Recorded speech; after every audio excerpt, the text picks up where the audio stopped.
ఆదిత్య అక్కడ అలా కూర్చుని ఉంటాడు. ఇంతలో అక్కడికి చైతన్య వెళ్ళి హాయ్ అన్నయ్య, గుడ్ మార్నింగ్ అని చెప్పి అంటాడు. చైతన్య ఏంటి మనం రోజు కలిసే ఉంటున్నాం కదా, ఇదేంటి కొత్త పలకరింపు అని చెప్పి అంటాడు. లేదన్నయ్య, నిన్ను నేను చాలా మిస్ అయ్యాను అన్నయ్య అని చెప్పి అంటూ ఉంటాడు. సరేలే, నీకు ఏం మిస్ అయ్యావో, నీకు ఇప్పుడు మళ్ళీ ఏం కావాలో అడుగు, చేస్తా అని చెప్పి అంటాడు. మనం రోజు ఎర్లీ మార్నింగ్ లేచి జాగింగ్కి వెళ్ళేవాళ్ళం కదా అన్నయ్య అని చెప్పి అంటాడు. అదా, ఇప్పుడు నేను రాలేను కదా అని చెప్పి అంటాడు. అన్నయ్య, ఇప్పుడు నువ్వు లేవలేని పరిస్థితుల్లో ఉన్నావు, మళ్ళీ నువ్వు లెగిచి నడిచేలా నేను చేస్తాను అన్నయ్య.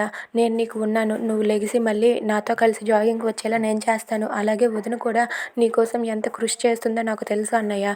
వదిన నీకోసం చాలా ఆరాటపడుతుంది, నిన్ను లేపాలని వదిన కూడా ప్రయత్నిస్తుంది.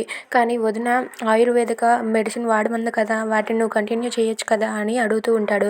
దాంతో ఆదిత్య అయితే అమ్మకి అది ఇష్టం ఉండదు, అందుకే నేను దాన్ని వదులుకున్నానని చెప్పి అంటూ ఉంటాడు. సరేలే అన్నయ్య, ఏదైతే అది అయింది.